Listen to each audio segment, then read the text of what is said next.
5:07, Nashville's Morning News on Super Talk 99.7 WTN. Welcome on in, indeed, to Nashville's Morning News, along with Johnny B, Ken Weaver, Dan Mandis here, TGIF. Thank the Lord it's Friday. Yes, sir. Right there with me, Ken? Yes, sir. Johnny, I bet you're going to give us a hallelujah as well that it is Friday. Amen, brother. I know we're all glad that January's over. Good Lord. Yes. Good. Double amen, brother. Yeah. Good riddance. Hey, can I just give the Republican Party of the state of Tennessee just a little bit of advice and stop reacting to Justin Jones? Have you seen this story today? I would just lead off the radio broadcast with this morning. So headlines on all of the local news media where Justin Jones, of course, everybody knows who he is.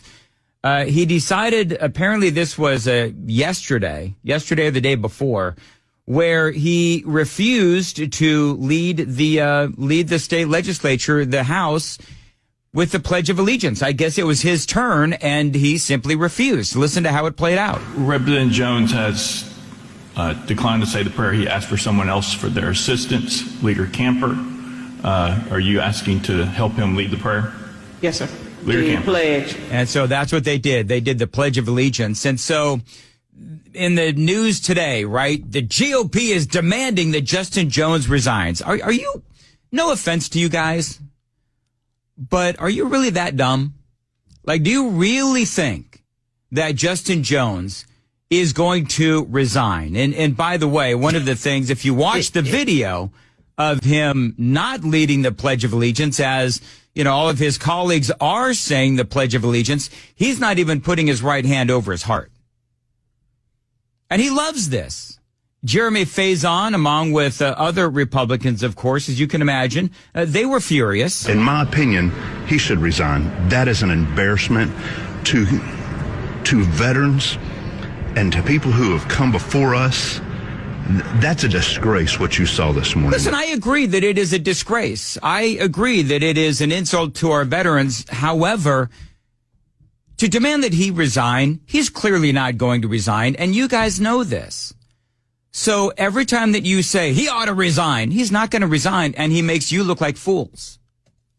Because it is clear, at least right now, that Justin Jones is calling the shots. He could do what he wants in the state legislature, in the House, and you guys can get all upset, you can get all angry, and you can get in front of the cameras, and you can say that he ought to resign. He's not going to resign. And what you're doing is you're giving Justin Jones more notoriety. I'm appalled and disgusted at what he did. But calling for him to resign, knowing darn right well that he's not going to resign, only makes you guys look weak. This is what Justin Jones told Channel 5 after all of this went on. I'm the son of a veteran. My dad was a U.S. Marine. Later in his office, Representative Jones explained why he passed on the pledge. And I want the words on that pledge, to be true. Liberty and justice for all. And I serve in a body where that has not been the case. He won't resign, saying he didn't do anything wrong. When I asked the ethics council, is there anything in our House rules or ethics that say members have to do the Pledge of Allegiance? He said no. Because even though I'm a member of this body, as a representative, I do not lose my constitutional rights. And listen, he's right. There's nothing there that demands, apparently, that he say the Pledge of Allegiance, and he chose not to. And so I think that does say a lot about him. First of all, I disagree with his assessment of the Pledge of Allegiance. I mean, he was voted into office not once but twice.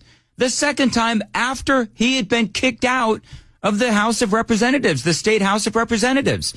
So clearly he's not going to resign. Jeremy Faison, Cameron Sexton, and all you other Republicans in the state legislature demanding he resign, he's only making you guys look like fools. I've spoken to many members of the state legislature who tell me that his sole purpose, Justin Jones, his sole purpose is clicks, notoriety, social media. Bingo. He wants to troll the Republicans because the more that he trolls the Republicans, the more power he gets, the more notoriety he gets. So just stop it.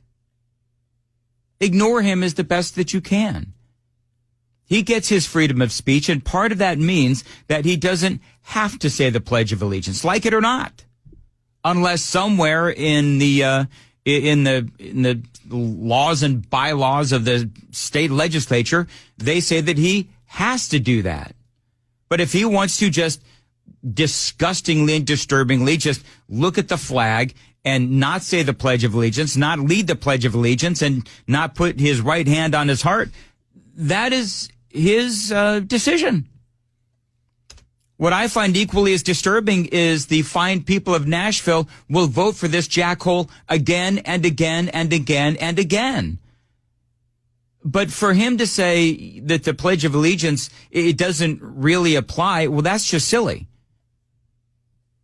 That is just silly, because here's the thing. He has been voted in twice. Now, the Republicans are actually going about something that I believe is the right thing to do. It's a bit of a different angle, but they're going after Justin Jones and Justin Pearson legislatively. This is part of what they're doing. Listen closely to this report, again, from Channel 5. 2 bills filed by Republicans that appear to directly target Representative Justin Jones and Justin Pearson. Without objection, the motion to reconsider is tabled.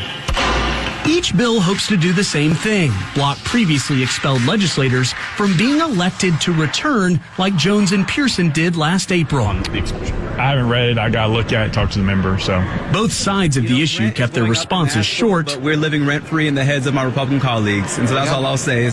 Yeah, you heard that last part. We're living rent-free in the heads of our Republican colleagues. You've got reporters running around that Capitol just waiting for these two to do something. Oh, absolutely. They are waiting for them to do something. Mm-hmm. They are going to do something.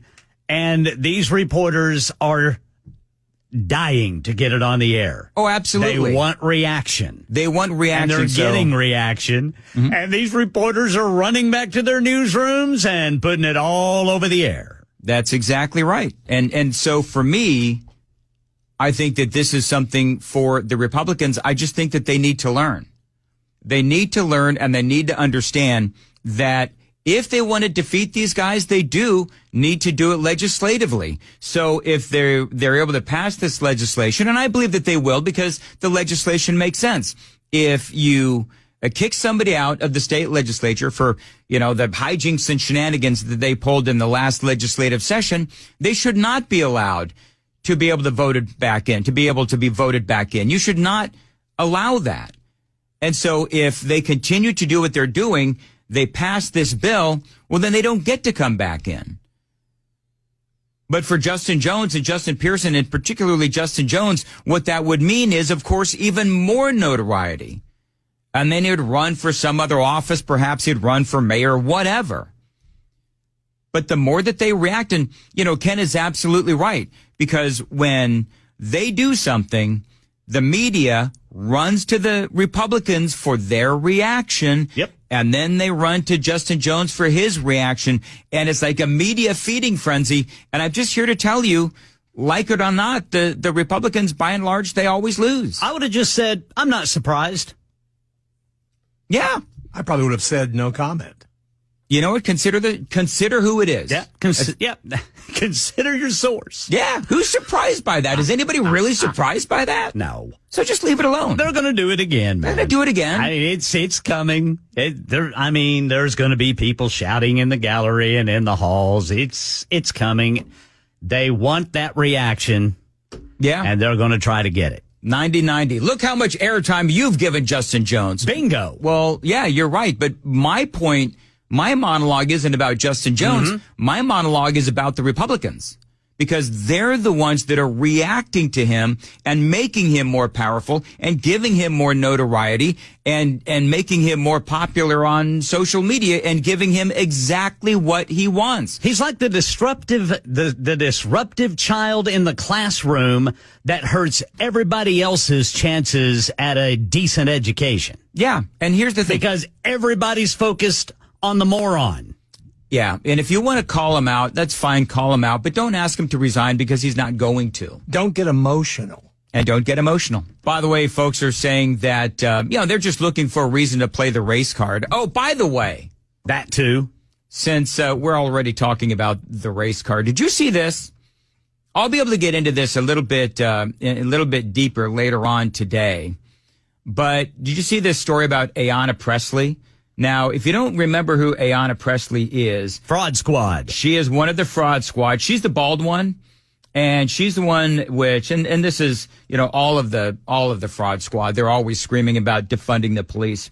Well, in her district, Walgreens has closed, and the reason why Walgreens is closed is because of the rampant crime in her district. And so, of course, she takes to the House floor and cries racism. Mr. Speaker, Walgreens is planning to close yet another pharmacy in the Massachusetts 7th, this time on Warren Street in Roxbury, a community that is 85% Black and Latino. This closure is a part of a larger trend of abandoning low-income communities like the previous closures in Mattapan and Hyde Park, both in the Massachusetts 7th. When a Walgreens leaves a neighborhood, they disrupt the entire community, and they take with them baby formula, diapers, asthma inhalers, life-saving medications, and of course, jobs. These closures are not arbitrary, and they are not innocent. They are life-threatening acts of racial and economic discrimination. Right. Racial and economic discrimination. That's what it is. It's not because they are constantly targeted by crime. It's because they don't like people of color. Well, that's exactly right, Ken. We see this happening in Democrat-run cities all over the country. Look at why all of those businesses and restaurants are leaving Oakland. Well, in Roxbury, Massachusetts, look this up quick. You know what? Somebody might want to tweet this to old Ayanna Presley there.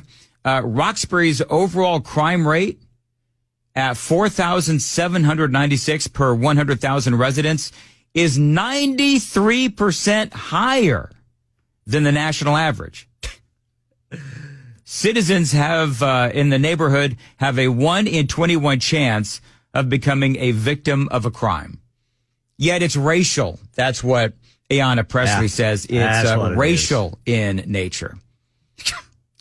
It's kind of funny because way back when the whole Black Lives Matter thing was going on, how many times did I say, all of this crime is impacting the Black community. Defunding the police impacts the Black community. Yep. And I mean, we've seen this coming. I have seen this day coming for years and years and years, because you knew when all of those Democrat-run cities were literally being burned to the ground. One of the things that I said, I think I was on in middays. One of the things that I said was, all right, so how many of these stores are going to bother opening back up? You're going to have all of these people, all of these, community activists are going to be out there crying racism because these stores simply aren't going to open back up. Well, why should they open back up? They're just going to be burned to the ground again. It's the same thing here. Walgreens has come out and they have said they're closing stores all across the country in these Democrat-run cities. Let me ask you a question. Why the hell should they remain open? It's not their job to operate at a loss because, it's just for the good of the community. No, the community is robbing these stores. The community is harming the employees, and the employees are taking their lives into their hands when they go to work. And that's why In-N-Out closed in Oakland. That's why this is happening all across the country. So if, Ayanna Presley, if she wants to get right down to it, it is about the crime. Oh, and by the way, the people there in charge of theft and all that at Walgreens, trying to prevent theft, they're saying, no, you're wrong, Ayanna Presley. It is because of theft. All you've got to do is look at the numbers. It is 5:22 on Nashville's Morning News on Super Talk 99.7 WTN.